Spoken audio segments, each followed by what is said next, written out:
ገንዘብ ይዛችሁ ሞባይል ማታነሱ አላህን ፍሩ። ያላቀመ መኪና እንዳትይዝ። ሰው በባጃጅም እየሄደ ነው፣ በአውቶቢስ እየሄደ ነው፣ በእግር እየሄደ ነው። አንተ ማነህና ነው? ብር ያበደረው ሰውዬ እየተሰቃየ ነው። ብር የተበደረው ሰውዬ ምን ነው ጨቀጨከኝ፣ ምን አባል አርግልህ፣ በቃ ረጋ ብለህ ደውላ እያለን ያለ በምን ልብ ነው የሰው ገንዘብ ይዘ መኪና መንነደው? በምን ስሜት? ወንድም ቀልቡ ተሰብሯል።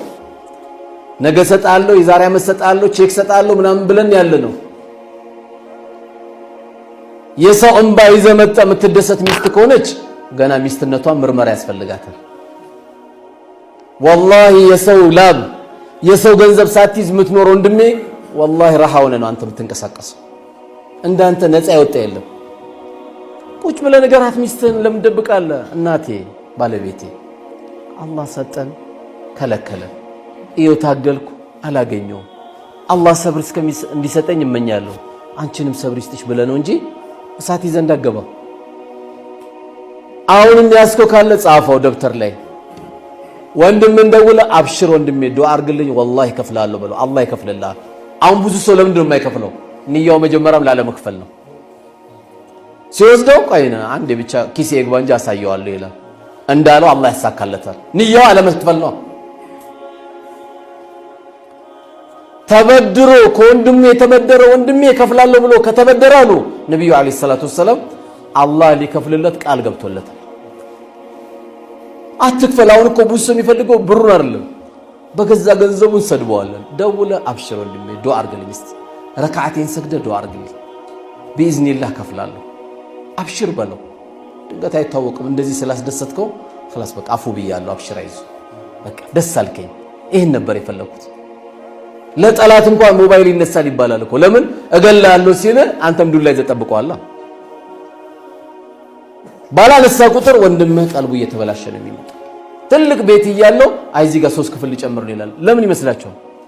ቀልቡ ጠቦ ነው እኮ እንጂ አሁን 10 ክፍል ያለው ሰውዬ ድንገት ረካዓቴን ተሰግዶበትም አያውቅም። ቤቱ እኮ ረካዓቴን ተሰግዶበት አያውቅም። ብዙ ትልልቅ ቤቶች ለለቅሶ ነው የሚከፈቱት። ለምንም አይከፈቱም? ለምን ሲከፈቱ ያየን?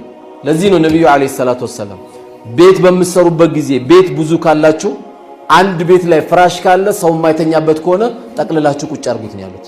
ዝም ብሎ ፍራሽ አይቀመጥም፣ ሸይጣን እንዳይተኛበት ተጠቀልለውና ታስቀምጣለህ። ከዚህ ውጭ 4 5 6 ቤት ሲሰጥ ደግሞ እዛ ኢማሙ እዚህ አሰናብተው ሲሄዱ ውጣና ደግሞ ቤት ሄደ ባዲያ ሰገድበት፣ ቀብልያ ሰግደህ ኢቃም ሲል ደግሞ ናበት። በዚህ ሂደት ነው መጠበቅ ያለብን። ስለዚህ ዛሬ ስንወጣ ከበር ላይ ሰላም አለይኩም ኡሚ፣ አንተ ጋውን ዚያራ መጣ ከሆነ ለስከዛሬ ላሳለፍኩት እናቴ አፉ በይን በላት። እስከዛሬ ጮኩብሽ ያሳለፍሽው አሁንም ይሄን ስናገር አንቺን ሐቅሽን ለመጠበቅ ብዬ ሳይሆን ማንነቴን ራሴን ለመቀየር ነው። ጓደኛ አርጋት፣ ደውልላት። በጣም ማዝነው ለአረፋ ሄዶ እናቱን ይዘይራል። ለአረፋ ዘይሩ ያለ እስልምና እኮ የለም። አቋርጥና ነገም ሄደ ዘይራት ለአረፋ። በአመት አንዴ እናት ዘይራል። ላ ኢላሃ ኢላላህ ሂድ ዘይራት። አንድ 3 ቀን ሸቅለና ስራ ቀዘቀዘ ሲባል እሷ ጋር ደግሞ ቃርጋት መጣም እንዴ ኔትወርክን ኦንላይን አርጋት መጣም እንዴ በቃ ለአረፋ እናት ትላንት ያላወካት ሚስት ጋር አትንቀሳቀስም። መቅሪብ ላይ ነው የምትገባው አንደኛ። በቃ አሁን አንተ ኢማን ጠንካራ ነው ይመስላል። እናት ጋር ዘይራት። አገር ቤት ያለው ህይወት ከባድ ነው።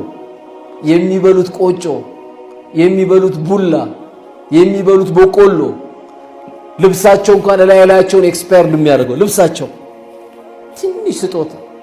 አላህ ልቧን ያልከፈታት ሚስት ካልሆነች በስተቀር እኮ አንድ ቦታ ምን ተፈጠረ፣ ሚስቴን ሰርፕራይዝ ላርግ ብሎ ቆንጆ መኪና ገዛላት።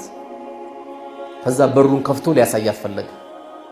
በዛሬ ሰርፕራይዝ ነው ማድረግ ይሻለትና በሩን ከፍቶ እንዲህ ሲያሳያት መኪና ነው። ትስቃለች ብላ አትስቅም። ምን ሆንሽ ሲላት አይ ይሄን ከለር አልነበረም የፈለኩት።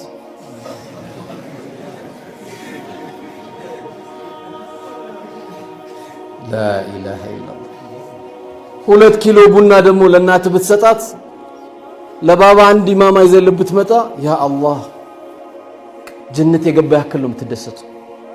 እና ልጄ ይልሃል 2 ኪሎ ቡና ናት እኮ 2 ኪሎ ቡና ለዛች ኡሚ ብሰጣት ልቧ ክፍት ቶቂ ቢሆን በጉን ገዝቶ መግባት ቡና ያላት ደስታ ቀላላል። አባትን የሆነች እንካ ባባስቲ ለቅሶ ላይ ተሳተፋለህ፣ ሰርግ ላይ ተሳተፋለህ፣ አንዳንድ ነገር እንዳይከሰትብህ እችን ብር ያዝ ብለህ ስትለው ሱብሃንአላህ የሚያደርግልህ ዱዓ። አሁን አንዳንድ አባቶች አሉ ልጁን ገንዘብ ለመጠየቅ የሚሸማቀቅ ኢና ሊላሂ ወኢና ኢለይሂ ራጂዑን። እንደውም ለአባቶቻችን እኮ መስጠት አለ የሚጠበቅብን። ባባ አካውንት ክፈትን ያስገባልሃል፣ አንተ እንደፈለግህ አውጣ። ሂሳብ ከሱ ጋር መስራት አያስፈልግም፣ ራሱ እንደፈለገ ያውጣ። አንተ የሱ ቃና እኔ እኮ አይደለም ያልኩት ረሱል ነው ያሉት አለይሂ ሰላቱ ወሰለም። ባባ አካውንት አውጣ፣ ያው እንደፈለግህ አድርግ። ከበድ ያለ ነገር ካለ ደግሞ ንገረኝ በለው። ይሄ ነው የሌላ እምነት ተከታይ እንኳን ቢሆኑ እናትና አባቶቻችሁ ወሳሂቡሁማ ፊ ዱንያ ማዕሩፍ። እናቴ አመመሽ ወይ? መጣውልሽ እናቴ አስቤዛ አልተሟላልሽም? መጣው እናቴ። ምንድነው ደበረሽ? ሐኪም ቤት ልውሰድሽ እናቴ? የፈለገ እምነት ተከታይቱ ወሳሂቡሁማ ፊ ዱንያ ማዕሩፍ። አንተ ያለ ላይርባት፣ አንተ ያለ ላይጠማት፣ አንተ ያለች ላትከጅል በሃይማኖት ጉዳይ ብቻ ሲመጡብህ ለኩም ዲኑኩም ወሊየዲን። እናቴ አንቺም በሃይማኖትሽ ነሽ፣ እኔም አላህ አዞኝ ነው። አንቺ የምታመልከው ያዞሽ አይደል? አዎ እዚህ ጋር መለያችን ነው እናቴ። ከዚህ ውጭ ግን በሃይማኖት ጉዳይ በስተቀር እኔ አንቺን እንድኸድም ካንቺ ጎን እንድቆም ስላንቺ ማንነት እንድከታተል አላህ አዞኛል። ድንገት እናትም ሸሃዳ እንዳትይዝ ያረከው እኮ አንተ ልትሆን ትችላለህ። ለምን ገምጫጫ የሆነ ባህሪ እሷ ጋር እያሳየው ነው። የሆነ ነገር አድርግ ስትባል ትላለህ። ስልክ ስትደውልልህ አታነሳላትም። እንደውም እሷ የሌላ እምነት ተከታይ ስትሆን ሜዳ ላይ እስልምና ማሳየት አለብህ። ሁሉም ሐጃ ከሷ በኋላ ነው። ሁሉም ሐጃ ከሱ በኋላ ነው። ከነሱ በላይ ሐጃ የለንም ዱንያ ላይ። ለምን የነሱ ቃና አንቱ የአላህ መላእክተኛ ወይ አባቴ ገንዘቤን ይከጅላል ሊወስድብኝ ይከጅላል ሲላቸው ምን ይገርማል እሱ ነው ያሉት። ገንዘብም አንተም የሱ ነው ያሉት። ካሁን በኋላ እናትሽ ጋር የምትሄጂ ከሆነ ፈታሻለሁ ካልክ አላህ ፈቶካል። አንተ ራስህ እናቷን አይታ ትምጣ እንጂ አድራ ትምጣ እንጂ 30 ዓመት ያሳደገቻት እናቷ አንተ 10 ዓመት 5 ዓመት ካገባት ካሁን በኋላ እናትሽ ጋር የምትሄጂ ከሆነ ፈታሻለሁ ካልክ አላህ ፈቶካል። አንተ ራስህ እሷም ደግሞ እናት ጋር እንዴት አመሸ ቀለል እናርጉ፣ ቁጭ ብለን እንወያይ። ፈረንጆቹ ከዝንጀሮ እየተግባቡ እኮ እያሳዩን ነው። አንተ ቤት ላይ ሌባ የማይዘርፍ ከሆነ ሚስትህን ይዘህ እናቷ ቤት ለምን ሀጂ ነብይ ጋር ለምትሄደው እናት ጋር ነው የምትሄደው። እሷን እያቀፍክ እናቷን እየናክ ትዳር እንዴት ይኬዳል? እናትን የሚያክል ማንም ሰው በዱንያ ላይ አንድ እናት ነው የሚሰጠው። ሲያገባ 2 እናት አላህ ያደርግለታል። ይሄ ዝም ብሎ ባህላችን ላይ ለመርነው አይደል? አውዙ ቢላሂ አማቾች እኮ ማለት አማች ማለት እኮ ይላል። በቃ ጭራቅ ነው አይደል? አማቻው ላኢላሃ ኢላላህ። አረ ወርቅ የሆኑ አማች አሉ ወላሂ። በዚህ ያልተፈተነ ስንት ወርቅ የሆኑ አማቾች አሉ። ጭንቀት የሚያስጨንቃቸው ስራ መቀዝቀዝ የሚቀዘቅዙ ልባቸው ስንት ሰዎች አሉ። እናት ጋር ለመሄድ ከፈቀድክ ሰላም ከሆነ ወይ ደማደር ቀላል እናርግ። ወላሂ ታልቃለች አለች ዱንያ። ጭራቅ የሆነ ባል ሰጥቶሻል ቶሎ ሩጪ ነው አይደል የምትባለው? አረ ከረፈደብሽ ይገልሻል ቶሎ ሩጪ ይባላል። ይሄ ወላሂ ጠብ አልነበረም። እናቴ ጋር ሳይሆን እሷን ማስፈቀድ ያለባት እናት ጋር ልሄድ ፈልጋለሁ ፍቀድልኝ። ለምን የሱም እናት ናታ። ትላንት አይስማትም ነበር አሁን ይስማታል። ትላንት አይጨብጣትም ነበር አሁን ይጨብጣታል። ነገሮችን ከበድ ስናደርግ ትልልቅ ችግሮች